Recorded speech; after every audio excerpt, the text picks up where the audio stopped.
muy bienvenidos a un nuevo capítulo de El Negocio del Barrio, un espacio de conversación en el que abordamos temas de interés común para el desarrollo del debate en la opinión pública.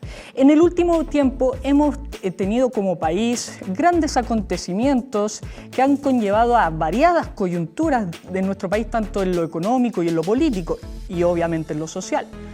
Y una de ellas será este plebiscito del próximo 25 de octubre, en la que tendremos todos los chilenos la oportunidad de votar si se realiza o no una nueva constitución.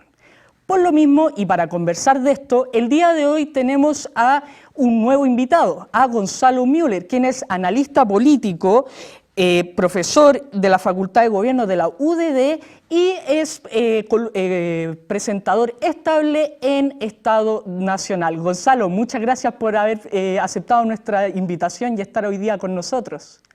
No, gracias a usted, Gabriel. Feliz de poder conversar, siempre. Muchas gracias, Gonzalo. Y quería partir preguntándote sobre la actual polarización que se vive un poco en nuestra sociedad con respecto a este tema del plebiscito, en donde se ve claramente dos posturas, en sí del apruebo o el rechazo.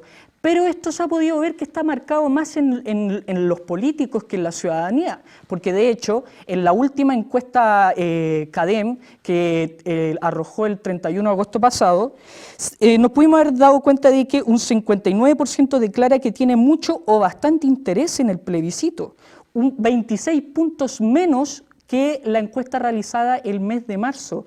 ¿A qué crees tú que se debe este bajo interés que la gente está teniendo con respecto a este plebiscito?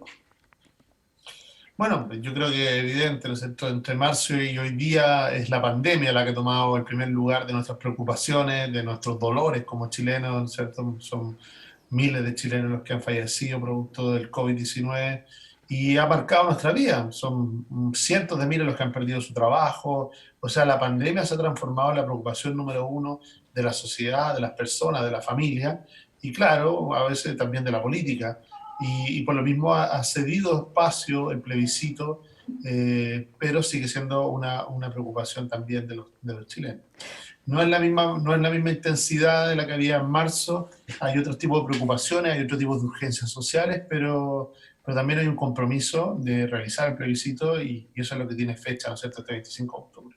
¿Pero crees tú que todavía hay una gran masa de ciudadanía que realmente no tiene clara cuál es su opinión con respecto a esta Constitución? Y te lo digo porque se ha discutido mucho el tema de la poca gente que va a ir a votar este 25 de octubre por la pandemia que tú mencionabas, pero también quizás porque no tienen claro cuál es la mejor vía para el país. Sí, a ver, nosotros tenemos como país un problema crónico de participación electoral, baja, ¿no? De una baja participación electoral. Lo hemos visto así siempre. La última elección presidencial votó solo la mitad de las personas que estaban habilitadas para hacerlo.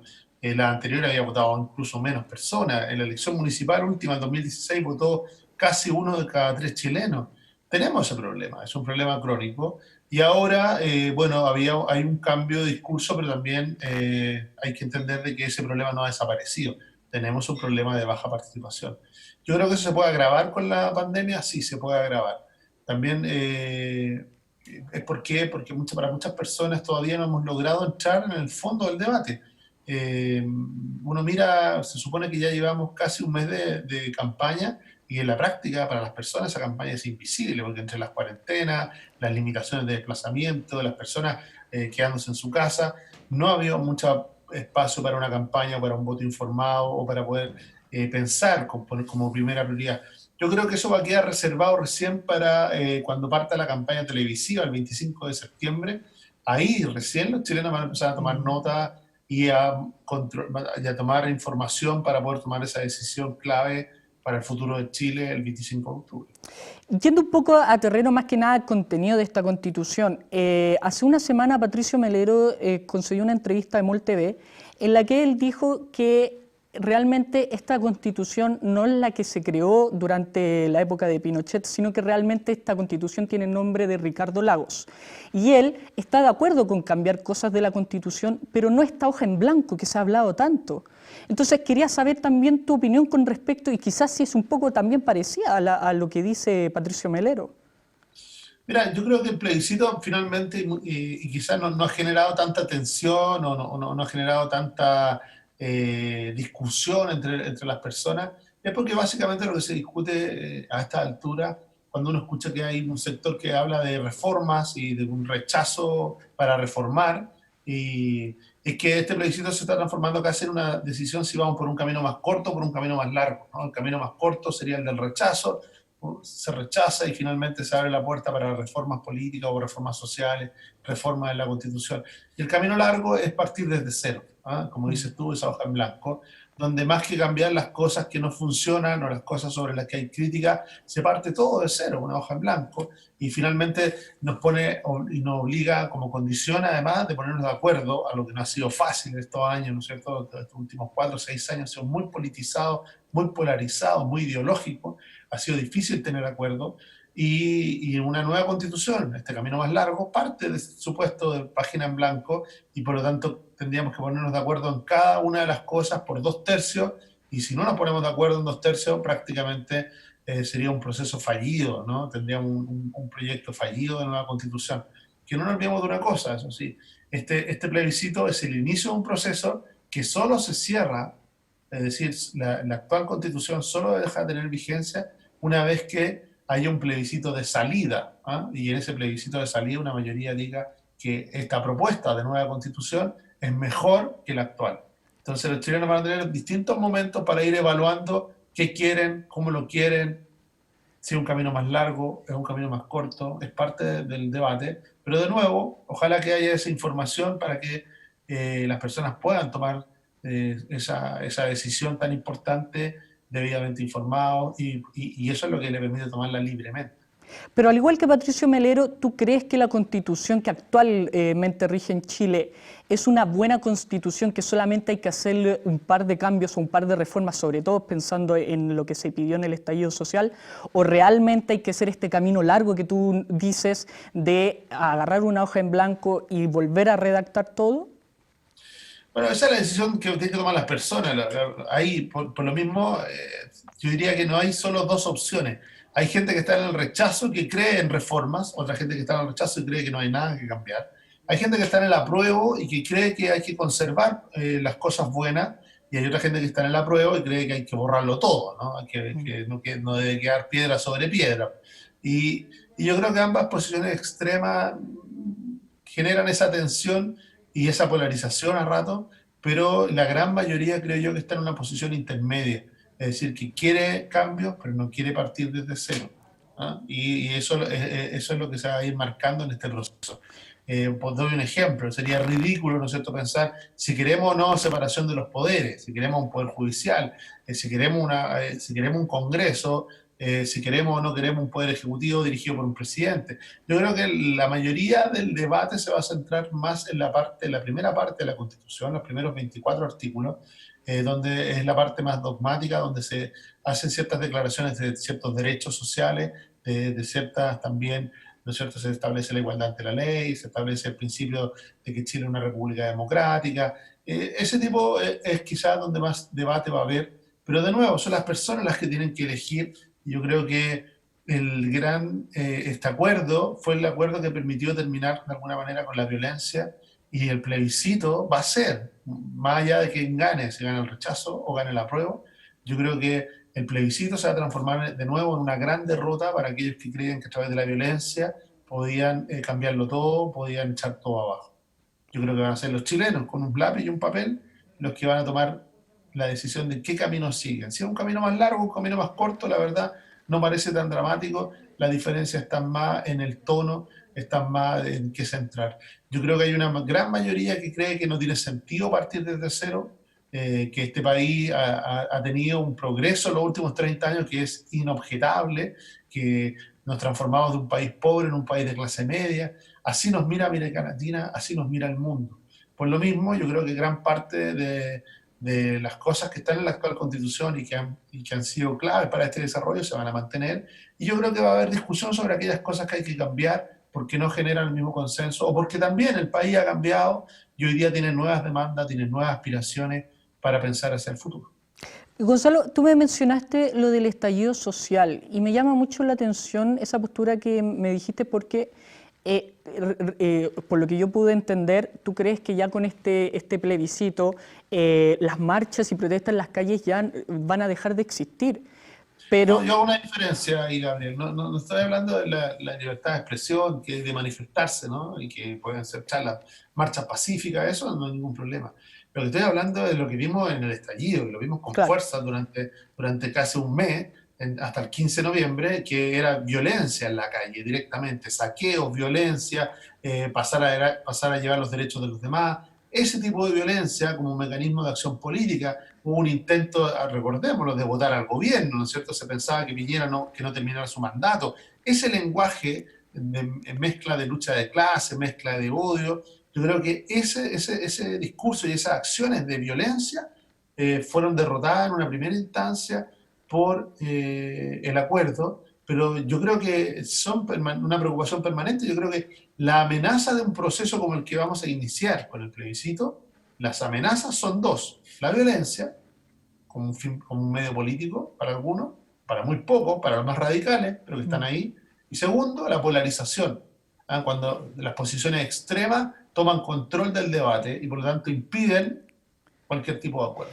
esto te lo mencionaba porque hay cosas que a la gente la tiene muy descontenta, que ya no se puede arreglar con la Constitución, y se me viene al tiro a la cabeza los fallos comunicacionales que ha tenido el gobierno de Sebastián Piñera II constantemente, y el último que me recuerdo fue cuando el ministro Palacios dijo que si una persona sola recibía el sueldo mínimo, en los 320.500 pesos, podía vivir tranquila, y mucha gente lo criticó, y de hecho cuando se vieron protestas en las calles después de eso, mucha gente también hablaba de eso. Entonces, por eso te lo pregunto, porque quizás esta violencia la que tú me mencionas, o protestas, quizás puede que no se solucionen realmente con este plebiscito. Yo creo que para aquellos que buscaban derrocar al gobierno por la vía de la violencia, este plebiscito es una derrota, ¿no? Porque finalmente se institucionaliza el debate, incluso un debate tan importante como el constitucional, se abre el cauce a través del voto, a través del voto informado, a través del voto democrático, a través del voto que todos los chilenos van a emitir en ese plebiscito, donde van a poder elegir libremente entre dos opciones igual de legítimas: decir apruebo para avanzar en un proceso constituyente, o decir rechazo para que no se produzca ese proceso constituyente. Si gana el rechazo, legitima la actual constitución. Nuevamente, ¿no es cierto?, se legitima por una mayoría. Si gana el apruebo, se abre un proceso constituyente, se abre el proceso para avanzar hacia una nueva constitución y de nuevo, la búsqueda es la misma, la de legitimidad. Lo que está claro es que el sistema político sufrió una pérdida muy fuerte de legitimidad y ha encontrado en el discurso de la nueva constitución una forma de recuperarla. Si es la forma que quieren o no los chilenos, es lo que vamos a conocer a través del voto en el plebiscito. Por eso, a eso me refiero. Si estos grupos violentos más radicales, yo creo que siempre van a estar presentes y van a ser una amenaza. Son una amenaza no solo de nuestra democracia, sino en general son una amenaza permanente de la democracia en el mundo, ¿ah?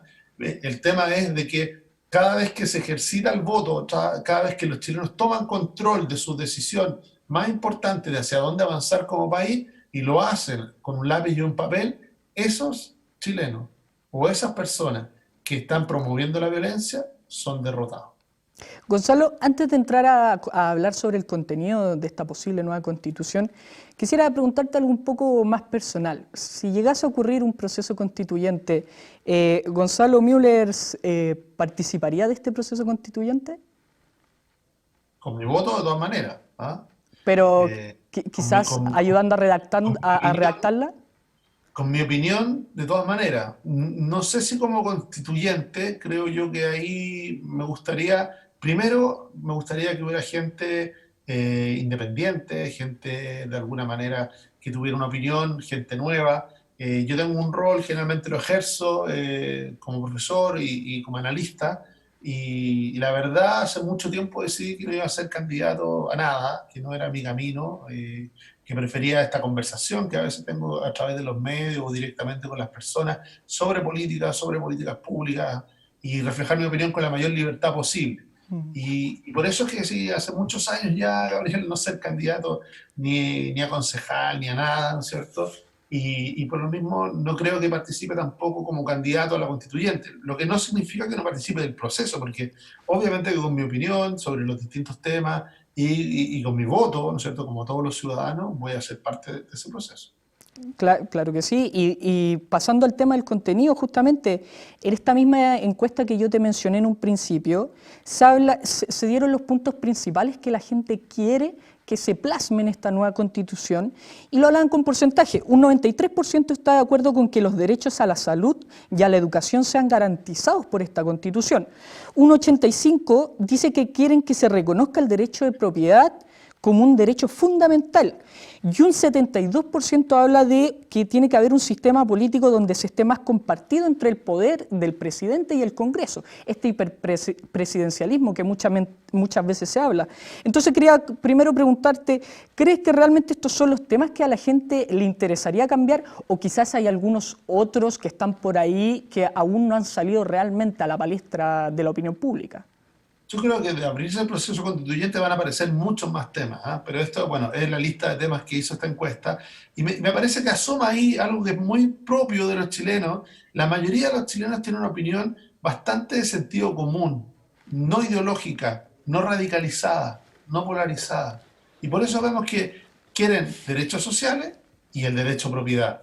¿Ah? Algunos dicen, no, es que el derecho a propiedad, la izquierda dice, debemos sacarlo de la Constitución o debe estar muy atenuado. Otros no creen que todos los derechos sociales deben estar presentes. Y resulta que nos damos cuenta que los chilenos tienen esta posición un poco más ecléctica quizá, entre izquierda y derecha o entre las distintas ideologías. Y dicen, no, yo quiero tener derecho a propiedad muy garantizado, muy seguro, muy firme y al mismo tiempo quiero que también se me garanticen mis derechos sociales. Al menos algunos pisos básicos, ¿no es cierto? En salud, en educación, en pensión. Y eso tiene que ver con un problema clave. Yo vuelvo al tema de la legitimidad. No hay nada que deslegitima más al sistema político que no ser capaz de resolver los problemas de las personas. Y quiero poner solo un énfasis. Una de las primeras cosas que vimos de las demandas más sentidas por la población es la de pensiones.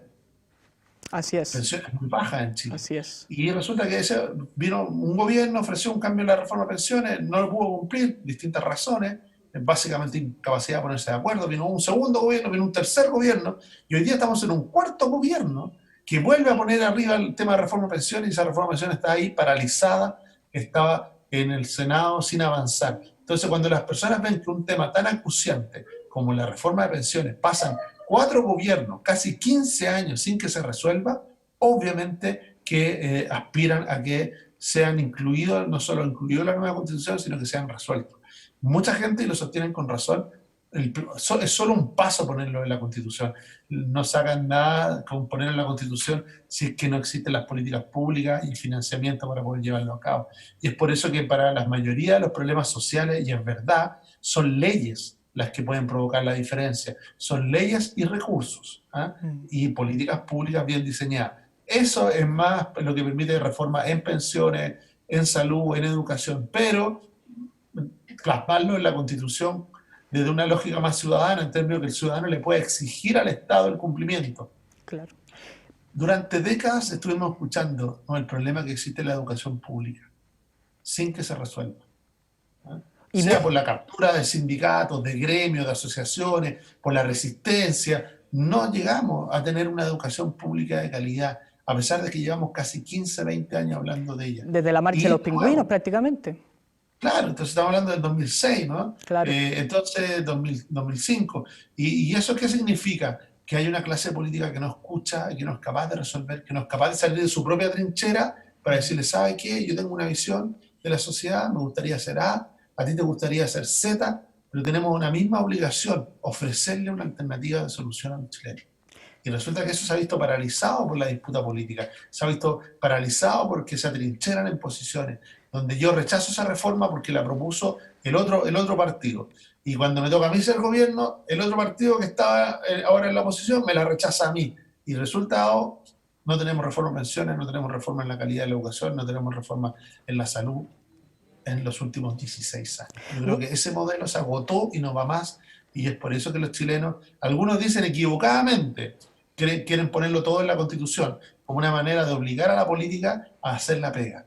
Pero ya sea porque se rechaza, ya sea porque se aprueba, yo creo que son temas ineludibles del corto plazo de ver cómo logramos tener una política capaz de hacerse cargo de los problemas reales de las personas y no seguir atrapada en estas trincheras que impiden el diálogo, que impiden los acuerdos. Por eso decía, tanto daño hace a la democracia la violencia ilegítima, ¿no es cierto?, de algunos radicales que quieren modificar la política, modificar las instituciones, hacer caer un gobierno por la vía de la violencia, como la polarización. Aquellos grupos que siendo políticos, estando en el Congreso, se polarizan tanto que impiden a cualquiera llegar a un acuerdo. Y Gonzalo, justamente sobre este sistema político y los políticos de nuestro país, se han visto como han surgido muchos mitos en torno a este plebiscito, y uno que podemos derribarlo ahora mismo con la encuesta CADEM, que desde un sector de la derecha se ha dicho constantemente que si hay una nueva constitución se va a perder el derecho a la propiedad. Pero la encuesta CADEM dice que un 85% de las personas cree que ese derecho debería fortalecerse. Entonces, al final, como que tanto de izquierda como de derecha, esto es transversal, han salido demasiados mitos que al final terminan dañando a la opinión pública y engañando un poco a la gente para ver qué votan y qué no. Pero vale la pena escudriñar un poquito detrás de esos mitos, ¿ah? Porque en la izquierda hay personas que creen que el derecho a propiedad no debiera estar en la Constitución. Lo que pasa es lo que nos dice la encuesta, que para la mayoría, la inmensa mayoría de los chilenos, sí deben estar. Claro. ¿Ah? Y por eso se produce la diferencia entre cuando la conversación incluye a todos los chilenos, se vuelve una conversación bastante más sensata y moderada. Pero cuando es solo la política, y solo la política más altisonante, más polarizada, ¿ah?, de los extremos, de ambos extremos, claro, eso pareciera ser, ¿no es cierto?, que este país se juega la vida, está en blanco y negro, o nos vamos al paraíso o al infierno, ¿ah? Depende de dónde lo quieran mirar. Y resulta que no es la posición de la gran mayoría de los chilenos, que lo que quiere es avanzar. A veces avanzar en un sentido y en el otro, al mismo tiempo.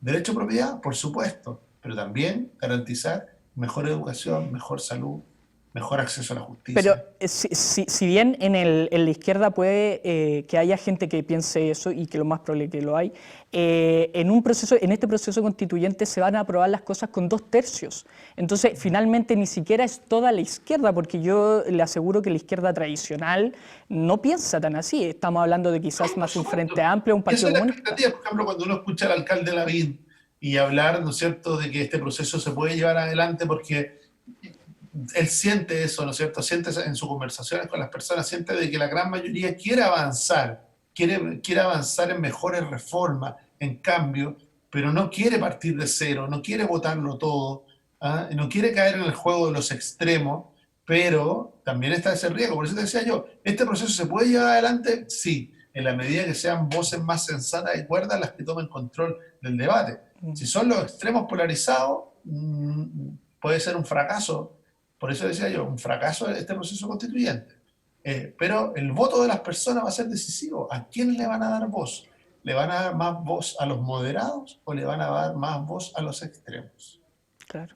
Y ahora que me menciona Lavín, también aprovecho de preguntarle, ¿cree usted que esta autodenominación de socialdemócrata, cree usted que en la vuelta de Longueira, todos estos casos le hacen bien a la política chilena de cara a este plebiscito? Y también se lo pregunto, dándole otro ejemplo, normalmente veo Estado Nacional en donde de repente bromean con Francisco Vidal como que podría ser un próximo candidato. Entonces, todas estas cosas que quizás no tienen mucho que ver con lo que es el plebiscito, ¿cree usted que finalmente ayudan, o los políticos deberían darse cuenta y decir, oye, centrémonos realmente en lo que hay que conversar y en lo que hay que debatir, y si van a haber unas presidenciales, veámoslo por último después del plebiscito? No, respecto al tema presidencial, sí, pero también hay un punto, y yo creo que el que lo plantea con mayor profundidad y honestidad es el alcalde Lavín. Cuando en una entrevista que dio, me parece que en el diario La Tercera, él dice, mira, necesitamos no más gobiernos de administración, de izquierda o de derecha, pero gobiernos que la verdad, producto de este entrampamiento en trinchera, no pueden avanzar, no logran hacer los cambios que se necesitan. Necesitamos un gobierno de transformaciones profundas, lo que veníamos conversando. Claro. Educación, salud, vivienda, pensiones, son temas que vienen arrastrando demasiado tiempo y que están perjudicando el progreso de los chilenos. Entonces dice, bueno, ¿cómo lo podemos hacer? ¿Lo puede hacer un sector por sí mismo? No, solo no va a poder. Va a necesitar un acuerdo. ¿Y qué implica eso? Que quizá un gobierno deba incluir a personas que piensan distinto. Él lo plantea así, por ejemplo, desde Chile Vamos, que es su sector, es donde él pertenece, ¿no es cierto? Chile Vamos dice, ¿por qué no podría llegar a conversar con personas que piensan distinto y que incluso podrían llegar hasta la socialdemocracia? ¿Ah? ¿Por qué? Porque esas personas pueden estar adentro de un gobierno sin pensar igual, pensando distinto, transparentemente, diferente, pero ponerse de acuerdo en avanzar en una, dos, tres, cuatro grandes reformas y en empujarlas juntos, esas cuatro reformas. ¿No? Pero, Puede ser que tengan diferencias en muchos otros temas, pero en esas cuatro reformas tienen la voluntad de avanzar juntos. Yo creo que eso va en el sentido común de las personas, decir, ¿sabe qué? Yo prefiero un gobierno que es capaz de demostrar que va a poder cumplir y sacar adelante vivienda, salud, pensiones. Me importa mucho más eso que realmente si el gobierno es azul o es rojo. ¿Ah? no, ¿De qué color es el gobierno? Me importa menos. A esta altura lo que me importa es si de verdad va a ponerme a mí y mis problemas en el centro y va a tratar de conversar con todos hasta donde sea posible, hasta que le duela, porque va a conversar con personas muy distintas y va a tener que ceder en su posición. Entonces, si un gobierno azul, por ejemplo, no va a poder hacer exactamente lo que quiere, va a tener que ceder ante otros, ¿para qué? Para construir esa gran mayoría que permita que algo que no tenemos hace tanto tiempo, Gabriel, políticas de Estado, es decir, políticas que no cambian, depende de quién gane el gobierno, sino que se mantienen en el largo plazo. pero Hace final, casi 15 años que no tenemos políticas de Estado, políticas que tengan continuidad. Quizá la última fue el auge en salud. Algo que todo el mundo opina favorablemente, más allá de las colas, más allá, pero el auge fue un avance. Y de alguna gobierno tras gobierno fueron agregando enfermedades al auge y fueron potenciándolo, haciéndolo que fuera más fuerte y que abarcara mayor cantidad de enfermedades y facilitara, ¿no es cierto?, la atención garantizada, como es lo que quieren los chilenos en materia de salud. Entonces, no importaba si gobernaba a la izquierda o gobernaba a la derecha, el auge seguía aumentando en cobertura, ¿no? Iba aumentando de acuerdo a la capacidad que tenía el país de disponer de más recursos. Yo pero creo que ese tipo de ejemplos son ejemplos a considerar respecto de lo que Chile necesita hacia su futuro. Políticas públicas ampliamente aceptadas, que todos estemos de acuerdo y que duren, no 4 años, no lo que dura un gobierno, porque el gobierno entre proponerla, empezarla, conseguir los recursos, se acabó el gobierno. 4 años es muy poco. Entonces necesitamos que gobierno tras gobierno le den continuidad, vaya gradualmente mejorando la educación, la salud, la vivienda. Gonzalo, me quedó un último tema dando vuelta y ya 5 minutos del programa que se termine. Me hablaba sobre el caso de Joaquín Lavín, pero en el caso de Joaquín Lavín, a él la opinión pública no es que lo critique en cuanto a su labor como alcalde, en cuanto a su posible labor como presidente, sino que la mayor crítica que se le hace es que Joaquín Lavín hace 20 años atrás, 25 años atrás, estaba en las calles marchando, apoyando a Augusto Pinochet y diciendo que él era un buen gobernador, que hace 5, que hace 10, 15 años atrás se autoproclamaba aymara y que hace un mes atrás se autoproclamaba socialdemócrata. Entonces, ¿cómo uno puede confiar en alguien que en prácticamente 20 años dio un cambio de personalidad y de personaje político en 180 grados, que nunca se ha mostrado como alguien muy consecuente? Yo creo que donde es consecuente Joaquín Lavín es que siempre ha puesto por delante a los vecinos de su comuna o a los ciudadanos que él busca representar, más allá de los partidos. A veces eso lo ha puesto en tensión con los partidos, lo ha puesto en diferencia, ¿no es cierto? Porque los partidos son más rígidos, ¿no es cierto? Tienen una posición y esa posición no la varían nunca, o si la varían es muy lentamente. Pero uno dice, cuando mira a los distintos partidos y qué es lo que votan y defienden, uno se va a encontrar con la misma flexibilidad. ¿O tú crees que el Partido Comunista Chileno quiere el comunismo para Chile? No es verdad. Lo dice su propio candidato presidencial. No es lo que quieren para Chile. Ellos ya no creen en que deben estatizarse todos los medios de producción, de desaparecer la sociedad privada, no creen en el paraíso socialista, ya no creen en eso. ¿Ah? Y si uno habla con los socialistas ni siquiera se atreven a usar la palabra socialista.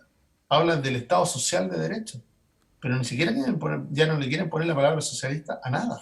Claro. Entonces, estamos en una política que ha avanzado hacia una menor ideologización, ¿ah? Más cercana a la realidad, más cercana al debate, más cercana al sentido común. Y yo creo que es tan legítimo como lo que hace el Partido Comunista, tratar de adaptarse, o el Partido Socialista, o todos los partidos, podríamos ir, porque esto no es ajeno, el sistema político de alguna manera ha tendido hacia eso, hacia una convergencia, y eso es lo que hace que también aquellos políticos que estén mirando hacia el futuro busquen esa misma convergencia, busquen acercarse a la ciudadanía. Es lo que conversábamos recién, ese sentido común de decirle derecho a propiedad, la gente quiere derecho a propiedad, entonces los chilenos son de derecha. No, no son de derecha. Quieren derecho a propiedad garantizado, firmemente, protegido, porque somos un país de propietarios. La gran mayoría de los chilenos tiene propiedad, o tiene una casa, o aspira a tenerla, y así, quiere que eso esté garantizado. Y al mismo tiempo quiere, una gran mayoría nuevamente, no, quiere que se garantice el derecho a la salud. Eso es que entonces son socialistas, entonces. No, eso no lo hace socialista. Entonces, cuando tratamos de clasificar a las personas o a los líderes políticos usando solo el eje izquierda-derecha, nos quedamos cortos en las herramientas para explicarlo. Porque hace rato que hay una gran cantidad de chilenos que izquierda y derecha ya no les dice nada. Y eso lo podemos ver en las votaciones. Otras maneras de aproximarse, a través de las causas, a través de las causas políticas, ¿no es cierto?, de los movimientos, o a través de, ¿no es cierto?, la preocupación por el medio ambiente. ¿Es monopolio de una izquierda o de una derecha? La preocupación respecto de los derechos sociales, ¿es monopolio de algún sector? La gente ya cree que no. La gente quiere, de alguna manera, que se lo concreten. Pero ¿usted qué va a hacer? Es lo primero que le va a preguntar. Y va a ver qué tan posible es que lo haga, qué tan real es ese compromiso o esa convicción que se demuestra con avanzar hacia un lugar. Y por eso que se ha hablado de la personalización de la política y de la confianza en personas más que en partidos. Gran parte de los electores votan pensando en quién es el que va a empujar esa política pública y no tanto a qué partido pertenece o qué sector político está detrás. Gonzalo, quiero darte las gracias por estar hoy día con nosotros, pero antes de terminar quiero que le des un mensaje muy brevemente a la gente, más que nada como aconsejándola para lo que se viene de cara a este próximo 25 de octubre. Yo creo que es un plebiscito, como toda elección, es un momento republicano, es un momento democrático, en el que tenemos que acercarnos con tranquilidad, con confianza, de saber de que todos, se hace verdad eso de los chilenos nacen libres e iguales en dignidad y derechos. Se hace carne un día de elecciones. Y todos los que vayamos a votar con un lápiz y con un papel, vamos a derrotar la violencia y vamos a avanzar hacia donde queramos avanzar. Nos vamos a poner de acuerdo, vamos a resolver nuestras diferencias a través de un lápiz y un papel, de manera pacífica y democrática. Y yo creo que eso, sea que se abra o no se abra un proceso constituyente, va a, de alguna manera, recuperar la estabilidad de un país que ha avanzado mucho, pero que hoy día tiene una expectativa de poder seguir avanzando hacia nuevas demandas, hacia nuevas solicitudes, hacia un nuevo progreso. Con este mensaje concluimos un nuevo capítulo del Negocio del Barrio. Los invitamos a comentar, debatir y opinar también con nosotros en nuestras redes sociales de Tendencias Prime. Nos vemos hasta un próximo capítulo. Adiós.